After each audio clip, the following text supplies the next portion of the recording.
multilateral, dan IMF, WTO, dan ILO. Pernah belajar ini sebelumnya enggak? Ya. Pernah belajar kan mengenai kerjasama antara dunia-dunia tersebut? Jadi, di Indonesia itu memiliki hubungan kerjasama yang luas dengan berbagai negara di dunia, baik secara bilateral maupun multilateral. Melalui kerjasama tersebut, Indonesia akan kerjasama dua negara yang saling menguntungkan dalam berbagai bidang, seperti ekonomi, politik, sosial, dan budaya. Contohnya, Indonesia memiliki kerjasama bilateral yang produktif dengan negara-negara seperti Cina, Jepang, Amerika Serikat, dan Singapura.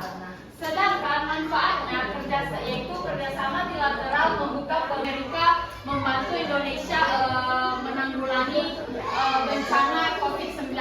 Itu salah satu contoh perbantuan dari negara-negara lain. Manfaatnya itu yang tadi, kerjasama bilateral membuka peluang ekonomi, meningkatkan pertukaran budaya, dan memperkuat strategis Indonesia di kancah internasional. Paham semuanya? Coba diulang. Contoh kerjasama bilateral antara Indonesia dengan negara-negara lain.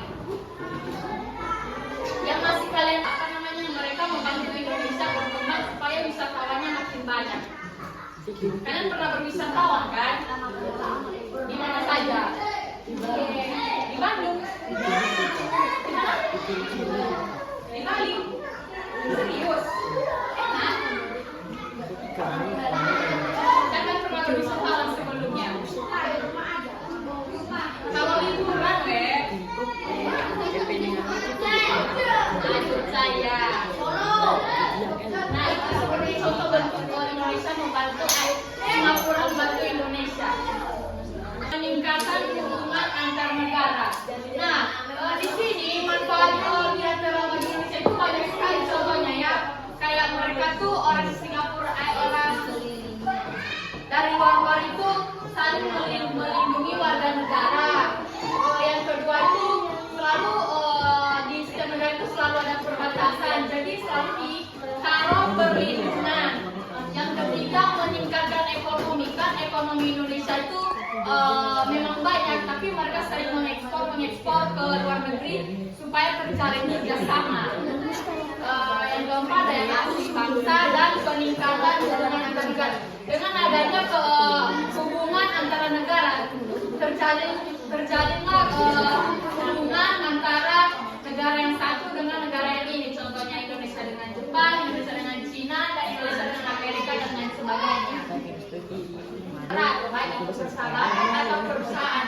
Bentuk kerjasamanya yaitu seperti negara Jepang dengan Indonesia terhubung dalam Indonesia-Japan Economic Partnership Agreement (ICEA) sejak tahun 2008. Selain itu, kerjasama Indonesia dengan Arab Saudi yang terkait ibadah haji. Nanti kita akan bahas slide berikutnya ya. Nah, tadi kan kita bahas mengenai kerjasama bilateral ya. Sekarang kita bahas kerjasama tentang multilateral. Ayo baca sama-sama ya biar fokus. 1, 2, 3.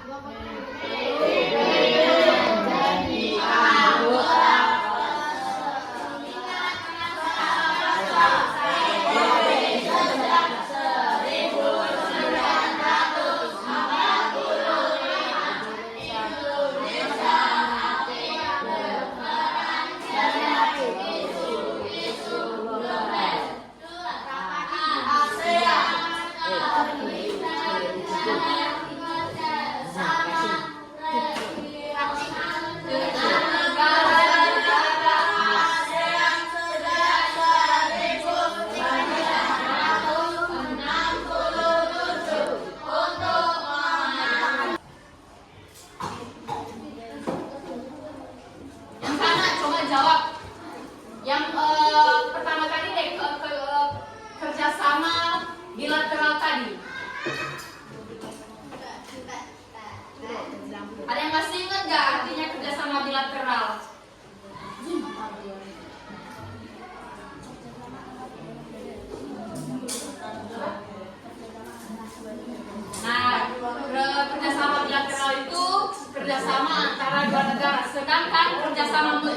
multilateral itu ada yang masih ingat gak tadi?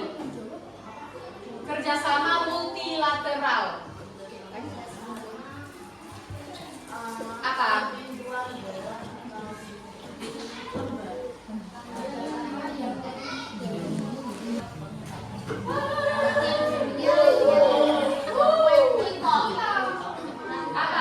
Tadi sudah disebutkan loh.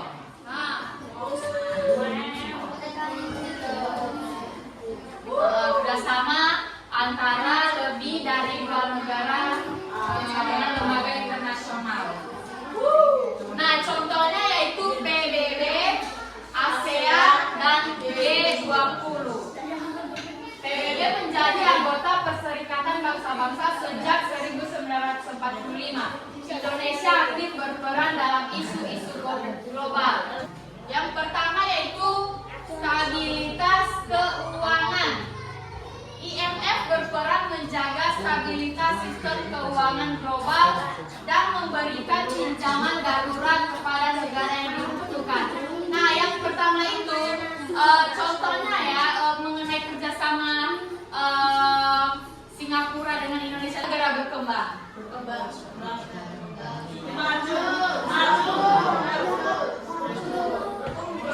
maju apa negara berkembang?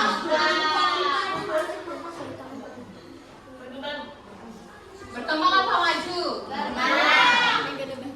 Nah, berarti negara kita itu masih termasuk negara yang masih berkembang ya, belum maju-maju seperti negara yang lain. Jadi IMF itu membantu setiap negara yang berkembang, contohnya Indonesia. Memang kita kaya akan budaya soal perekonomian kayak tumbuh-tumbuhan. Jadi Indonesia itu mengekspor yang tidak ada di negara, contohnya Singapura. Sedangkan Singapura mentransfer barang-barang elektronik yang tidak bisa dibuat di Indonesia. Jadi kayak barter gitu. Paham? Paham semuanya? Ayo dibaca 1, 2, 3.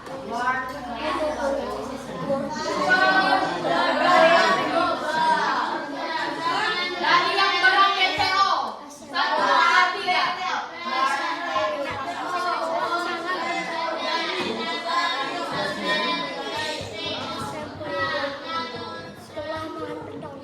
Perdagangan global. WTO mengatur dan memfasilitasi perdagangan internasional antara negara Jepang, Amerika, Cina. Jadi mereka WTO ini memfasilitasi perdagangan internasional. Yang kedua yaitu negosiasi perdagangan. WTO memfasilitasi negosiasi multilateral untuk memperluas liberalisasi perdagangan global. Jadi yaitu penyelesaian sengketa. WTO menyediakan mekanisme penyelesaian sengketa perdagangan antara negara-negara anggota.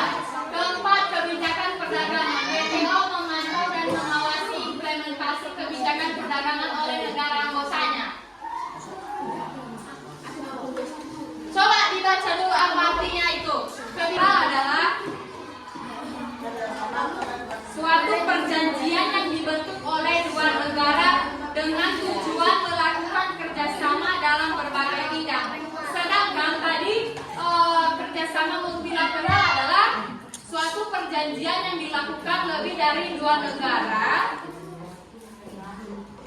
atau kerjasama negara dengan lembaga internasional. Jadi negaranya nggak cuma satu atau dua, jadi lebih. Hafal ya, nanti bakalan ada pertanyaan terkait kerjasama bilateral. Kemajuan di berbagai bidang berikut untuk melengkapi kebutuhan negara dan mencegah terjadinya konflik. Jadi tujuan negara-negara yang lain melakukan kerjasama dalam luar negara yaitu supaya terjadinya mempererat persahabatan. Ada yang tahu lagi? Kuat solidaritas global. Tadi kan sudah dibahas. Yang ketiga solusi yaitu diplomasi, kompromi dan penghargaan terhadap keberagaman menjadi kunci dalam mengatasi tantangan kerjasama. Nah, Ibu